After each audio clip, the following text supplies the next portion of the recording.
Good evening, my fellow Albertans. I am truly humbled to speak with you as your Premier tonight, and I want you to know how seriously I take the responsibility to serve you in this office. We're facing a very difficult time, as a country and as a province. We've been through a lot together these past 3 years, but still have many challenges ahead of us.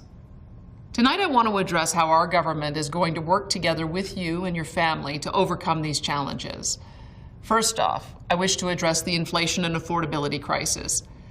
The severity of this crisis has been primarily caused by years of record spending and debt by the federal government in Ottawa, combined with a continual string of anti-energy policies that are driving up the price of fuel, electricity, heating, food, and everything else we need to live and raise our families. Too many moms and dads are having to choose between nutritious food for their children and making their rising mortgage payments. Many seniors are choosing between filling their needed prescriptions and fuel for their vehicles. As a province, we can't solve this inflation crisis on our own. But due to our strong fiscal position and balanced budget, we can offer substantial relief so Albertans and their families are better able to manage through this storm. That is why our government will be implementing a series of affordability measures to benefit all Albertans, with additional targeted relief for seniors, the vulnerable, and families. Although details of this Inflation Relief Act are still being finalized, measures will include the following. For seniors and families with dependent children under 18 years of age, we will provide $600 over 6 months for each child as well as each senior. This will be targeted to middle-income families with household incomes below $180,000. That same amount will be provided to vulnerable Albertans collecting AISH and PDD and income support. We will suspend the entire provincial fuel tax for at least the next 6 months and make the current fuel relief program permanent thereafter. We will index all provincial tax brackets retroactively to 2022, resulting in larger rebates when you file your taxes this spring. We will also index for inflation, AISH, PDD, income support, the seniors benefit, and the Alberta Child and Family Benefit beginning this January.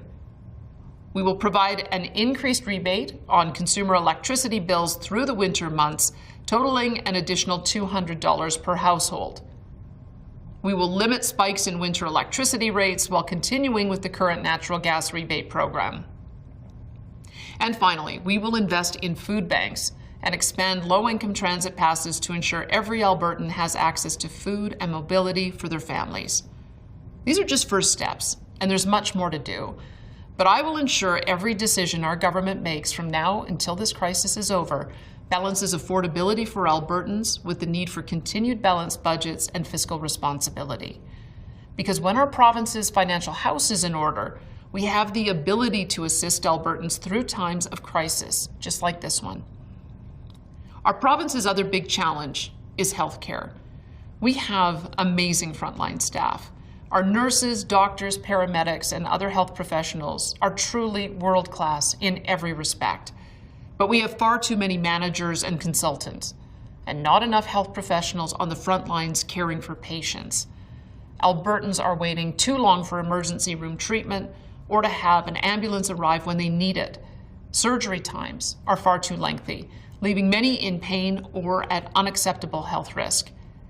The answer is not the opposition's plan to throw billions more into the system. They already tried that once. It failed and almost bankrupted the province. But maintaining the status quo cannot continue either. Albertans want our government to get to work on fixing these problems without delay. That is why last week, Minister Jason Kenney and AHS Official Administrator Dr. John Cowell initiated a health reform action plan to specifically target our most urgent healthcare challenges without disrupting frontline services. What does that mean for you and your family? It means more health professionals in emergency rooms to make sure those who need beds get them faster, and those who need a simple prescription or alternate care can get that care without having to be in hospital. It also means ensuring we don't have ambulances waiting with patients at the emergency rooms so our paramedics can get to more calls faster. And it means getting more surgeries done and wait lists decreased by using specialized surgical centers and underutilized rural hospitals and operating rooms that are just sitting there empty. We will also be looking at ways to gradually restore healthcare decision-making to local communities and health professionals on the ground, and to encourage a stronger culture of innovation and patient care. This will take time and patience, of course, but I am confident that it will result in better healthcare for Albertans when and where you need it most. Finally, I'd also like to speak about our province's relationship with Ottawa. As Albertans, we love our nation deeply. Canada is our home, and Canadians are family. However, the federal government's treatment of all provinces, most especially Alberta, is unacceptable. The government in Ottawa is intentionally and systematically attempting to control and regulate all aspects of our province's economy, resources, and social programs. Through equalization and transfers, they funnel billions of your tax dollars away from you and into a black hole of federal bureaucracy and vote-buying arrangements in other parts of the country. These continual federal attacks on our economy and provincial rights cannot be allowed to continue. The Canadian Constitution is clear. The federal and provincial governments are equals. We both have sovereign areas of exclusive federal and provincial jurisdiction. Albertans, not Ottawa, are in charge of developing and exporting our resources, growing our economy, and delivering healthcare, education, childcare, and other programs in the manner that we, as Albertans, choose. In about a week's time, our government will introduce the Alberta Sovereignty Within a United Canada Act. This legislation is designed to be a constitutional shield to protect Albertans so that when Ottawa implements a policy or law attacking our economy or provincial rights, our government will not enforce these unconstitutional measures in Alberta. We will put the rights of Albertans first, always. Now, some are attempting to scare folks into thinking that this legislation has something to do with leaving Canada. Nothing could be further from the truth. In fact, this new law will have the opposite effect. By restoring and respecting the constitutional rights of our creative and diverse provinces, including Alberta, Canada will become stronger, more prosperous, and more unified than ever. As Albertans, we must no longer ask permission from Ottawa to be prosperous and free. We must be free to chart our own course as a senior partner in a strong and united Canada.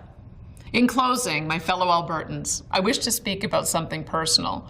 Serving as your Premier is by far the most challenging thing I've ever done. I know that I'm far from perfect, and I make mistakes. And having spent decades in media and hosting talk shows, I discussed hundreds of different topics and sometimes took controversial positions, many of which have evolved or changed as I've grown and learned from listening to you.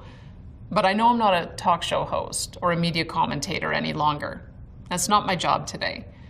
My job today is to serve each and every Albertan with everything I have and to the best of my ability, however imperfect that may be at times. I must be humble, listen, and continue to learn from you. I must also be strong, focused, and determined to do what I believe to be in the best interests of Albertans, no matter how hard that is. But when I'm wrong or make a mistake, I will look to follow the example of our dear departed friend, Premier Ralph Klein, admit to it, learn from it, and get back to work. Because that is the Alberta way. I love this province and everything it stands for. We are a land of pioneers and farmers, entrepreneurs and innovators, communities and families, a place where the best and brightest come from every corner of this world to join with us in building one of the greatest places on earth to live, work, and raise our families. Together we can and will overcome every challenge we face to ensure that our province's best days are still to come, and that Alberta forever remains strong and free. Thank you, and good night.